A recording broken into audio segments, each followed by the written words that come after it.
Tahu tak apa itu wakaf? Wakaf ialah sesuatu yang diberikan oleh orang ramai atau sesuatu yang diuntukkan bagi hal-hal yang berkaitan dengan agama, seperti tanah wakaf. Tanah wakaf ialah tanah yang diuntukkan bagi keperluan yang berkaitan dengan agama, seperti perkuburan, pembinaan masjid dan sebagainya. Sudah tentu berwakaf juga mempunyai kelebihan. Wakaf merupakan satu amal yang mana pahalanya akan diberikan secara berterusan kepada pewakaf oleh Allah SWT selagi mana harta atau ain itu kekal dan memberikan manfaat kepada orang lain. Kedudukan harta wakaf itu juga akan kekal sebagai hak Allah SWT. Apa jenis-jenis wakaf? Jenis-jenis wakaf ada 3. Wakaf khas, wakaf tunai dan juga wakaf tak alih, iaitu wakaf yang tidak boleh dialihkan. Kejap. Wakaf tunai tu macam mana pula?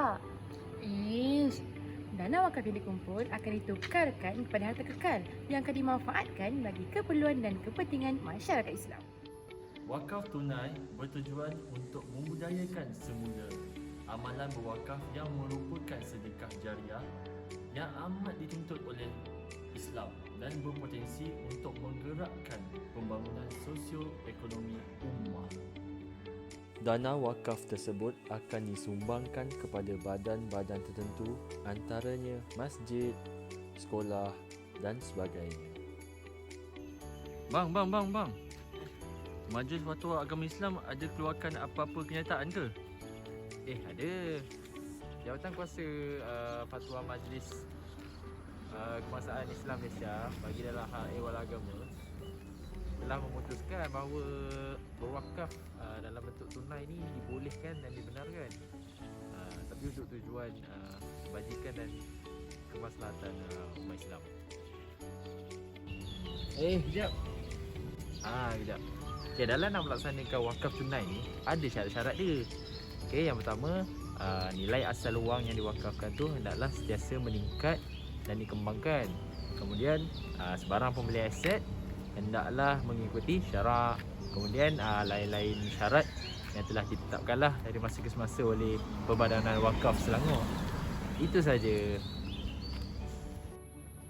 Apa skim dana wakaf tunai? Skim dana wakaf tunai merupakan satu wasilah bagi menggalakkan orang ramai untuk menyumbang dan membuat pelaburan sebagai sedekah jariah tanpa had minimum untuk tujuan kebajikan.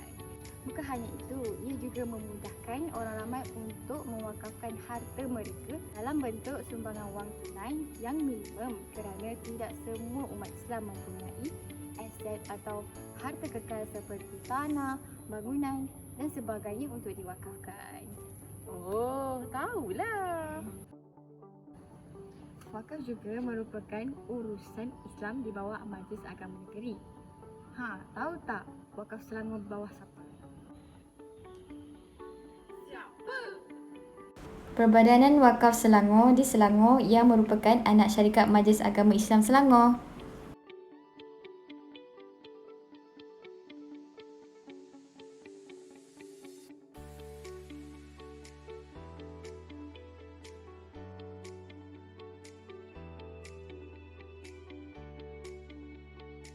Fungsi Perbadanan Wakaf Selangor ialah: Pertama, memberi nasihat kepada majlis berkenaan dengan dasar, cara, langkah yang perlu dilaksanakan dan diambil untuk menggalakkan pembangunan harta dan produk wakaf.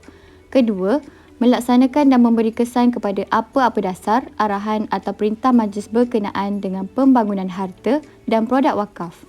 Ketiga, membangun, menerima pakai dan melaksanakan dasar, cara dan langkah mengenai pembangunan harta dan produk wakaf.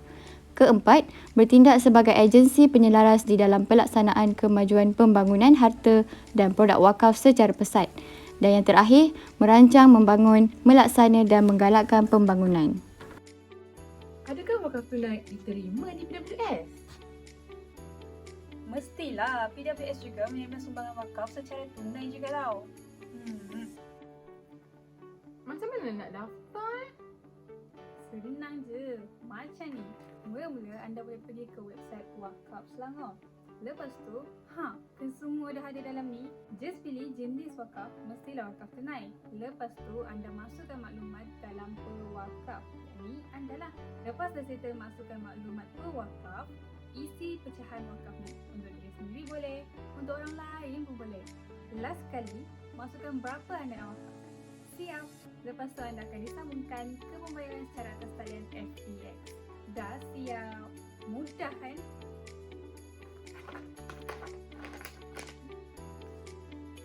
Tapi saya sibuk dan tak ada masa untuk pergi berwakaf di PWS. Wakaf tunai boleh dibuat melalui pemotongan gaji dengan kadar minimum RM1 dan tak ada had tau. You juga boleh lakukan secara atas talian, kaunter, malah wang pos. Mudah kan? Jadi, ada alasan lagi ke untuk tidak berwakaf?